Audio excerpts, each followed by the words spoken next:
Hello hello, welcome to duty society coaching centre. मैं Jiya sir आपके सामने हाजिर हूँ फिर एक नई वीडियो के साथ, मतलब नए लेक्चर के साथ। तो जैसे आपको पता है कि लास्ट लेक्चर में आप लोगों ने नंबर सिस्टम वाला 11th एंट्रेंस का स्टार्ट किया था।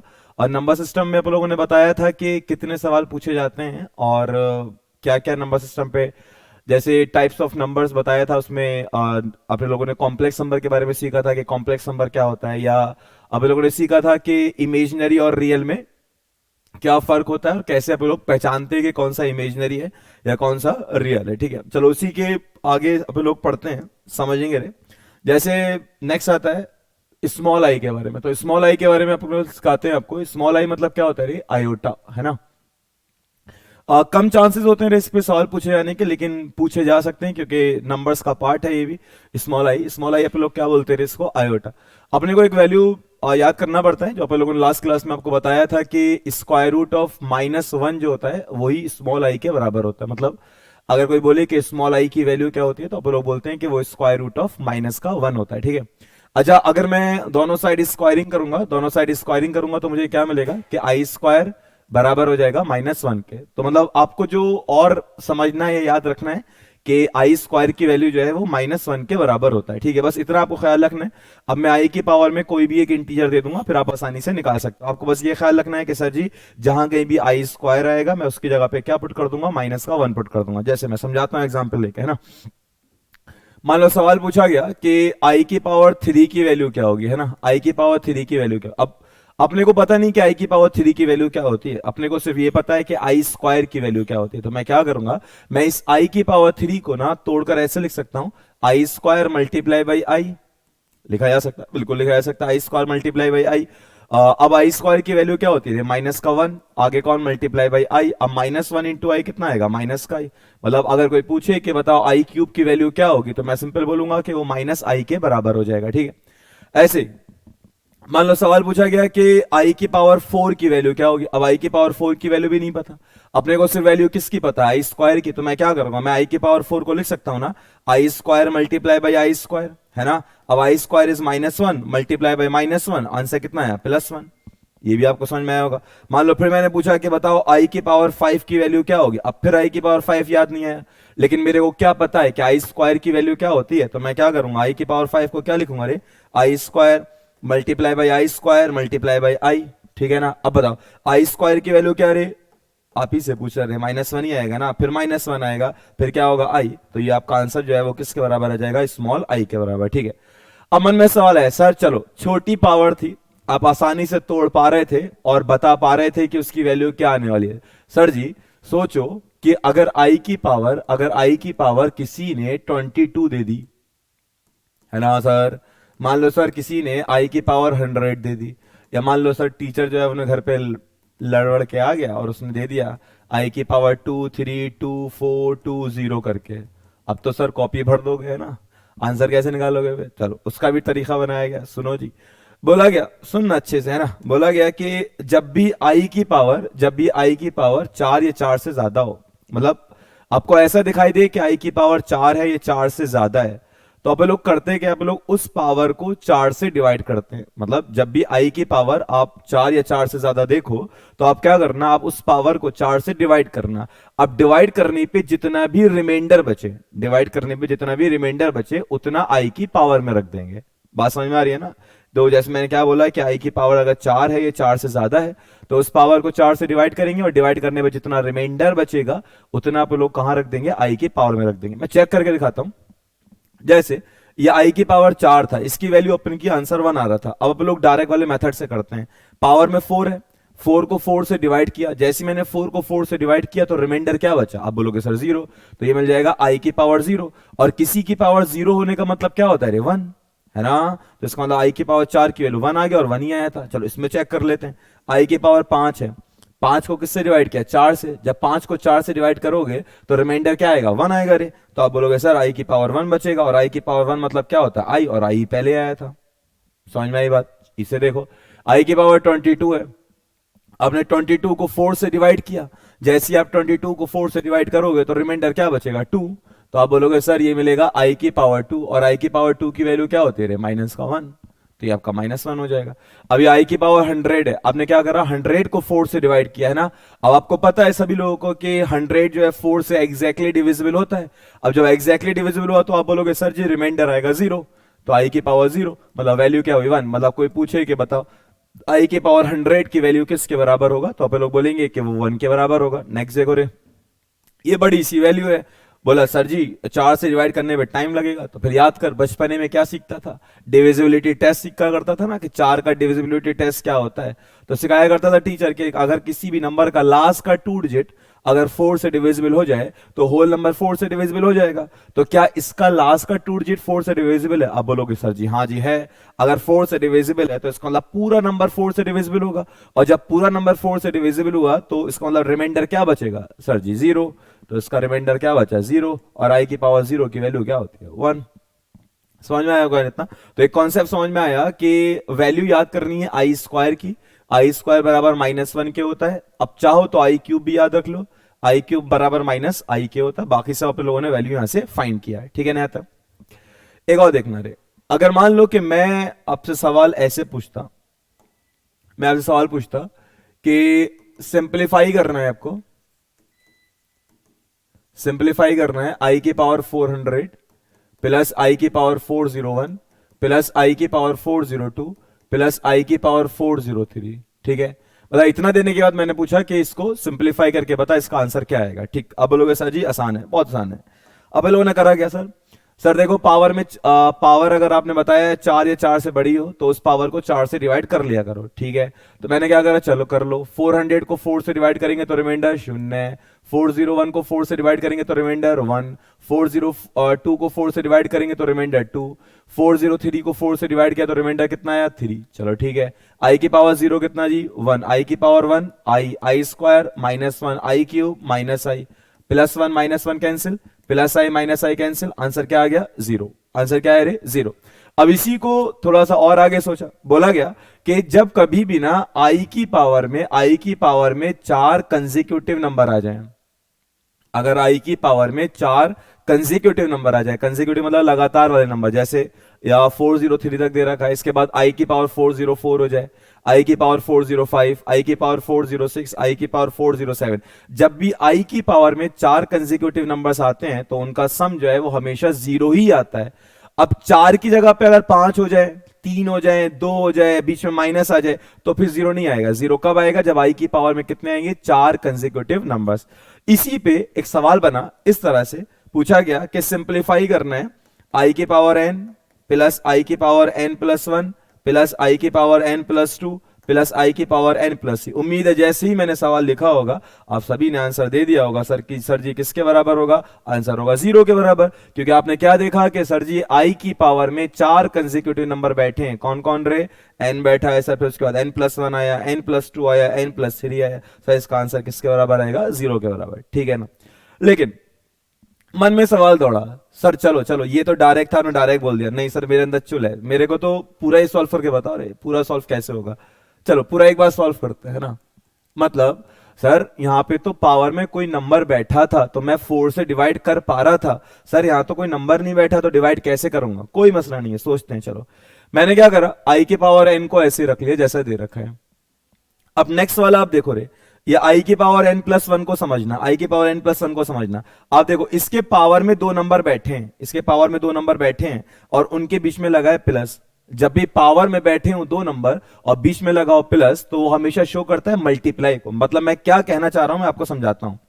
मान लो कहीं दे रखा है c की पावर d प्लस ई, कहीं दे रखा है c की पावर d प्लस ई, तो c की पावर d प्लस ई मतलब होता है c की power d multiply by c की पावर e। ख्याल है बच्चों, जब भी पावर में 2 नंबर बैठे हो और उनके बीच में लगाओ प्लस तो समझ जाओ कि वो मल्टीप्लाई को शो कर रहा है। अगर पावर में 2 बैठे हो और बीच में लगाओ माइनस तो वो किसको शो करेगा, डिवाइड को। कहने का मतलब अगर दे रखा होगा c की पावर d माइनस ई बराबर होगा c की power d divided by c की पावर e के बराबर होगा। उम्मीद है कि इतना आपको समझ में आया होगा कि क्या वो बताया गया है। चलो इसको मैं हटा देता हूं। हाँ जी आगे देखो रे, चलो इस वाले को सॉल्व करते हैं ना। अब आपने बोला सर चलो मैं सॉल्व कर सकता हूं, पावर में 2 नंबर हैं सर, बीच में प्लस लगा है, सर ऐसा करो ना आई की पावर n+1 को तोड़कर लिख लो, आई की पावर n इंटू आई की पावर 1। बढ़िया, आई की पावर n प्लस 2 को क्या लिखूंगा, आई की पावर n आई इंटू आई की पावर 2। आई की पावर n प्लस 3 को क्या लिखूंगा रे, आई की पावर n इंटू आई की पावर 3। ठीक है, अब सभी में आई की पावर n कॉमन आ जाएगा। अब सभी में से आई की पावर n कॉमन लोगे तो इधर क्या बचेगा रे, आई की पावर 0, फिर क्या बचेगा आई की पावर 1, फिर क्या बचेगा आई की पावर 2, फिर क्या बचेगा आई की पावर 3। आई की पावर n को ऐसी रखा, आई की पावर 0 की वैल्यू 1, आई की पावर 1 आई स्क्वायर माइनस 1 आई क्यूब माइनस आई प्लस 1 माइनस 1 प्लस आई माइनस आई, सब खत्म। मेरा आई की पावर n मल्टीप्लाई बाय 0, तो आंसर क्या आ गया रे, 0। अब वही चीज तू डायरेक्ट बता रहा था है ना, कि अगर आई की पावर में 4 कंसेक्यूटिव नंबर बैठे हैं तो उनका सम हमेशा क्या आएगा, 0 आएगा। तो वैसा कुछ करना नहीं है आपको, तो डायरेक्ट ये बताना है रे आंसर देख के। उम्मीद है इतनी कंडीशन आपको समझ में आया होगा। जैसे मैं एक सवाल और बना देता हूं, जैसे सिंप्लीफाई करना है, ठीक है, समेशन ऑफ, या इसको आप लोग पढ़ते हैं, ये मैथमेटिकल एक सिंबल है, इसको पढ़ा जाता है सिग्मा। किसके लिए इस्तेमाल होता है, समेशन के लिए, सम के लिए इस्तेमाल होता है। ठीक है, ख्याल रखना है ना। ठीक है, तो मैंने लिखा समेशन ऑफ, मेरे को जो चाहिए वो समेशन ऑफ आई की पावर के की वैल्यू फाइंड करना है। समेशन ऑफ आई की पावर के वेयर के इज इक्वल टू 1 to 100। मतलब अपने को ना आई की पावर के का सम चाहिए, आई की पावर के का सम चाहिए, जहां के की वैल्यू आप 1 से लेके कहां तक पुट करोगे, कहां तक पुट करना है, 100 तक। चलो कोई नहीं सर, इजी है, पुट किया जा सकता है, करते हैं। चलो आई की जगह पे पहले कहां से स्टार्ट करना है, 1 से, तो आई की पावर 1 प्लस आई की पावर 2 आई की पावर 3 प्लस आई की पावर 4 प्लस आई की पावर 5 प्लस आई की पावर 6 प्लस आई की पावर 7 प्लस आई की पावर 8 से लेकर आई की पावर 100 तक। ठीक है, चलो। अच्छा, अभी एक बात सिखाई कि अगर आई की पावर में 4 कंसेक्यूटिव नंबर बैठे हों तो उनका सम हमेशा किसके बराबर आएगा, 0 के। ओके सर, सर देखो ना, ये 4 कंसेक्यूटिव बैठे हैं, इनका सम कितना हुआ सर, 0। सर फिर से 5 6 7 8, सर ये 4 कंसेक्यूटिव, इनका सम क्या है, 0। फिर ऐसी 4 कंसेक्यूटिव फिर आएंगे, उनका सम क्या है, 0। क्या 100 4 से एग्जैक्टली डिविजिबल है, आप बोलोगे हाँ जी है। क्या 4 4 के पेयर बनेंगे, आप बोलोगे हाँ बनेंगे। कितने पेयर बनेंगे, 25 पेयर बनेंगे सर। अब जब 25 पेयर बनेंगे तो उन 25 में सम कितना आएगा, 0 0 आएगा। तो इसका मतलब सबको ऐड करोगे तो आपका आंसर जो है किसके बराबर आ जाएगा, 0 के बराबर आ जाएगा। ठीक है, उम्मीद है कि इतना आपको समझ में आया कि आयोटा होता क्या है। तो अगर आपके 11th एंट्रेंस में सवाल पूछा जाए आयोटा के ऊपर, तो उम्मीद है कि आप इसको बता सकते हो कि वो इस तरह का ही सवाल आएगा रे, इससे ज्यादा क्या ही पूछ सकता है रे वो आपसे। जैसे मैं एक और कंडीशन लेके आपको समझा देता हूं।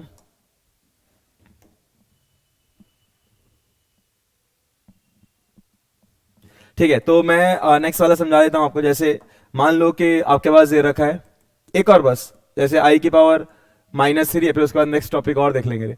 आई की पावर -3 है, ठीक है। अब किसी ने पूछा कि बताओ आई की पावर -3 की वैल्यू क्या होगी।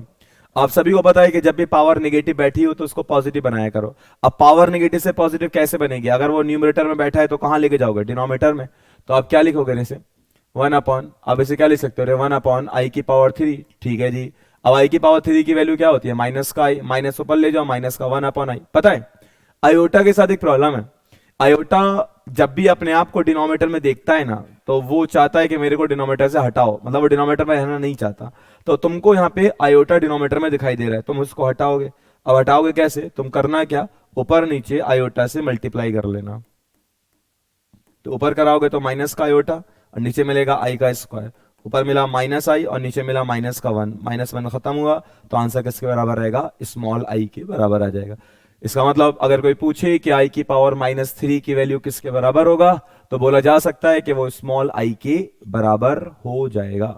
ठीक है, इतना आयोटा के बारे में आपको अच्छे से समझ में आया होगा। तो अपन लोगों ने नंबर सिस्टम में कॉम्प्लेक्स नंबर सीखा, अपन लोगों ने रियल और इमेजिनरी पहचानना सीखा कि जहां बंदे को प्रॉब्लम आती है रूट वाली कंडीशन में, वो अपन लोगों ने लास्ट क्लास में सीखा था। अभी अपन लोगों ने ये सीखा है कि आयोटा क्या होता है और उस पर वैल्यू कैसे फाइंड की जाती है। ठीक है ना, थोड़ा सा एक आध नंबर के बारे में और देख लेते हैं। जैसे नेक्स्ट जो नंबर आता है, इसको आप लोग बोलते हैं रेशनल नंबर। मतलब मैं हमेशा बोलता हूं ये एक ऐसा नंबर है जिससे हर साल 11th एंट्रेंस में सवाल पूछे जाते हैं। ठीक है, रेशनल नंबर। तो पहली बात कि रेशनल नंबर का सिंबल क्या होता है, तो कैपिटल क्यू से अपन लोग किसको डिनोट करते हैं, रेशनल नंबर को डिनोट करते हैं, ठीक है। कैपिटल क्यू मतलब कितना होता है, रेशनल, मतलब कैपिटल क्यू से किसको दिखाते हैं, रेशनल नंबर को दिखाते हैं, ठीक है। अच्छा देखो, रेशनल नंबर होता है क्या है, तो अगर मैं आपने एक डेफिनेशन पढ़ी होगी रे पहले से ही कि the number which can be written in the form of p by q, the number which can be written in the form of p by q, where p comma q are integers, where p comma q are integers and q does not equal to 0। कहने का मतलब जब भी तुमको check करना है कि कोई नंबर रेशनल नंबर है या नहीं, तो उसके पास जाओ और ये चीज चेक करना स्टार्ट करो। पहली चीज, क्या आप उन नंबर्स को किसकी फॉर्म में लिख सको रे, p बाई क्यू की फॉर्म में। p बाई क्यू की फॉर्म मतलब वो ये कहना चाह रहा है कि आप उसको न्यूमरेटर अपॉन डिनोमिनेटर की फॉर्म में लिख सको, जहां पे p कॉमा q क्या होने चाहिए रे, इंटीजर्स होने चाहिए, ठीक है। और q does not equal to 0। सभी को पता है कि अगर डिनोमिनेटर 0 हो जाएगा तो वो नॉट डिफाइंड बन जाएगा, ठीक है ना। अब बात सुनो, मैं आपसे एक सवाल पूछता हूं, ठीक है। मैंने बोला कि मैं आपसे बोल रहा हूं कि एक नंबर है और मैं उस नंबर को p अपॉन क्यू की फॉर्म में लिख पा रहा हूं। एक नंबर है, मैं उस नंबर को p अपॉन क्यू की फॉर्म में लिख पा रहा हूं, where q does not equal to 0, जिसका q 0 के बराबर नहीं है। फिर मैंने पूछा कि बताओ वो नंबर कौन सा होगा, वो नंबर रेशनल नंबर होगा या फिर इर्रेशनल नंबर होगा। सवाल पूछा कि वो नंबर रेशनल नंबर होगा या फिर इर्रेशनल नंबर होगा, ठीक है। आपने आंसर सोचा, हो सकता है कि बहुत सारे लोग सोचें कि वो आंसर रेशनल नंबर होगा, लेकिन इसका सही आंसर है कि वो नंबर रेशनल नंबर भी हो सकता है और इर्रेशनल नंबर भी हो सकता है। अब वो कैसे, देखो रे, मैंने एक नंबर लिखा 1 upon square root of 2, 1 upon square root of 2, क्या ये नंबर p अपॉन क्यू की फॉर्म में है भाई। p अपॉन क्यू मतलब न्यूमरेटर अपॉन डिनोमिनेटर, तो ये न्यूमरेटर अपॉन डिनोमिनेटर की फॉर्म में है। और फिर मैंने बोला कि उसका q 0 के बराबर नहीं है, तो इसका q भी 0 के बराबर नहीं है। लेकिन क्या ये नंबर रेशनल नंबर है, अब बोलोगे सर जी नहीं, ये नंबर रेशनल नंबर तो है नहीं, ये नंबर एक ऐसा नंबर है इर्रेशनल नंबर, ठीक है ना। बात समझ में आ रही है ना यहां तक। तो एक बात और समझ आ रही है, इसका मतलब क्या होना जरूरी है रे, इसका मतलब p कॉमा क्यू का इंटीजर होना जरूरी है रे। मतलब अगर मैं आपसे मैं फिर से एक सवाल पूछता हूं, मैंने बोला एक नंबर है जिस नंबर को मैं p अपॉन क्यू की फॉर्म में लिख पा रहा हूं, where p comma q are integers and q does not equal to 0। अब मैंने पूछा कि बता कैसा नंबर है, अब बोलेगा कि 100% सा ये रेशनल नंबर होगा, क्योंकि अब मैंने बोल दिया है कि p कॉमा क्यू क्या रहेंगे, इंटीजर्स रहेंगे। इसका मतलब p कॉमा क्यू का इंटीजर्स होना जरूरी होता है रे, मतलब p कॉमा क्यू का इंटीजर होना जरूरी है। चलो एग्जाम्पल लेके समझाएं कुछ।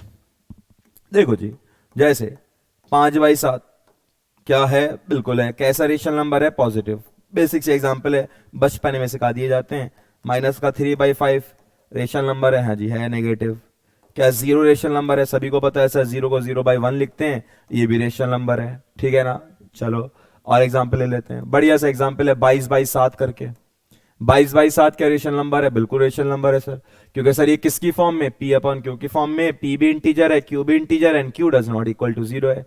फिर मैंने पूछा कि बताओ पाई रेशनल नंबर है, आपने बोला नहीं जी सर, पाई एक कैसा नंबर होगा, इर्रेशनल नंबर होगा। सर 22/7 तो पाई की वैल्यू होती है, नहीं होती ना। पाई की 22/7 जो वैल्यू होती है वो कैसी होती है रे, अप्रोक्स बोले तो क्या होती है रे, लगभग, है ना। मतलब पाई की लगभग वाली वैल्यू कितनी होती है रे, 22/7। पाई की वैल्यू क्या होती है, 3.14 डॉट डॉट, मतलब नॉन टर्मिनेटिंग, नॉन रिपीटिंग। और आपने सीखा होगा कि जितने भी नॉन टर्मिनेटिंग, नॉन रिपीटिंग होते हैं, सभी को अपन लोग क्या बोलते हैं रे, इर्रेशनल नंबर बोलते हैं, ना। तो पाई एक इर्रेशनल है, लेकिन 22/7 एक रेशनल है, ठीक है ना। इसी तरह से ख्याल रखना रे, स्मॉल ई आता है, वो भी एक ऐसा नंबर है इर्रेशनल नंबर, इसके लिए 2.71 dot dot, non terminating, non repeating, जिसका डेसिमल रिप्रेजेंटेशन, मतलब आप बोल सकते हो कि पाई का डेसिमल रिप्रेजेंटेशन भी कैसा होता है, non terminating, non repeating decimal. और इस ई का भी क्या होता है, non terminating, non repeating decimal, ठीक है ना। अच्छा इसके अलावा अगर मैंने बोला कि एक जगह दे रखा है स्क्वायर रूट ऑफ 9, ये कैसा होगा रे, आप बोलोगे सर ये भी रेशनल होगा, क्योंकि स्क्वायर रूट ऑफ 9 मतलब उसकी वैल्यू क्या होगी, 3 के बराबर होगा, और ये भी कैसा होगा, रेशनल नंबर हो जाएगा। फिर मैंने बोला कि एक जगह दे रखा है क्यूब रूट ऑफ 9, आप बोलोगे सर ये इर्रेशनल हो जाएगा, है ना। फिर मैंने बोला एक जगह दे रखा है क्यूब रूट ऑफ 8, आप बोलोगे सर ये रेशनल हो जाएगा। ये सब तो बेसिक बेसिक से एग्जाम्पल है जो आप सब लोग जानते हो। फिर मैंने बोला √2/√3 किसके बराबर होगा, है ना। √2/√3 किसके बराबर होगा। अब बंदा दिमाग दौड़ाया, एक बंदे ने जिसका नाम चिंटू था, उसने कैलकुलेशन ऐसे करी, उसने बोला देखो सर √2/√3 है सर, √2 रूट और रूट खत्म हो गया और आंसर आया 2/3, और 2/3 मतलब ये कैसा रेशनल नंबर है, रेशनल नंबर है। ये बोला किसने, चिंटू ने, ठीक है। एक और था रे, मिंटू ले लेते हैं। मिंटू ने बोला कि देखो सर √2/√3 है, उसने बोला कि सर ये भी इरेशनल बैठा है और ये भी इरेशनल बैठा है, और जब ये दोनों इरेशनल नंबर बैठे हैं तो ये क्या दिएगा, इरेशनल नंबर देगा, है ना। वैसे देखा जाए तो चिंटू ने जो बोला था वो गलत बोला था। चिंटू क्या गलत बोल रहा था, चिंटू ये कह रहा था कि रूट से रूट को उड़ा दो, लेकिन बात है कि रूट से रूट उड़ता नहीं है ना। ये रूट और रूट खत्म नहीं होता रे, ये बात तो गलत है रे।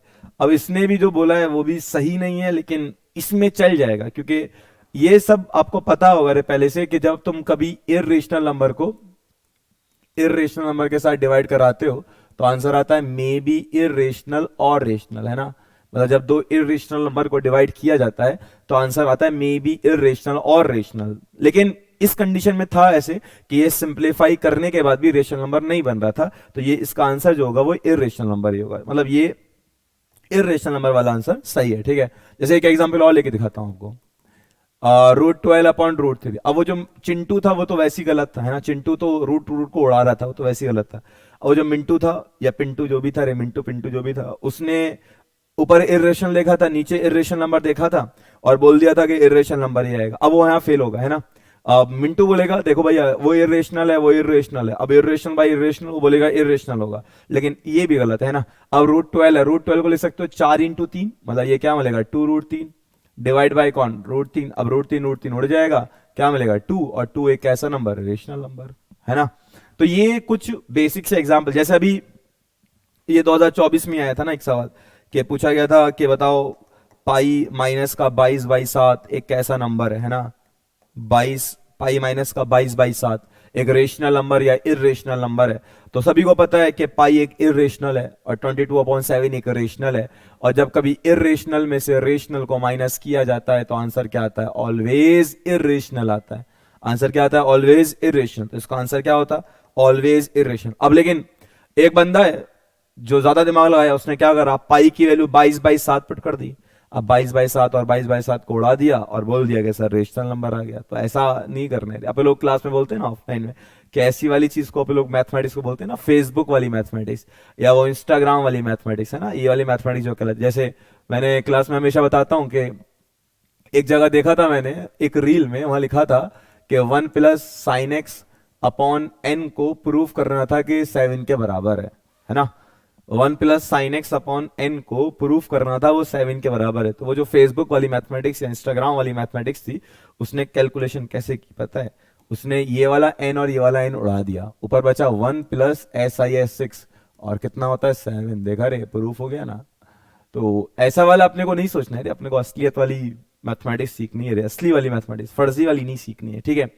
उम्मीद है कि इतना आपको रेशनल नंबर के बारे में समझ में आया होगा, लेकिन अभी बहुत कुछ है रेशनल नंबर के बारे में, तो उसको नेक्स्ट देखते हैं नेक्स्ट क्लास में। इतना आप चीजें रिवाइज करो, उम्मीद है कि इतना आपको समझ में आएगा। जो भी प्रॉब्लम आएगी आप कमेंट बॉक्स में अपने को बता दोगे, ठीक है। मिलते हैं नेक्स्ट क्लास में, जब तक आप मेहनत करते रहो। ओके भाई, खुदा हाफिज।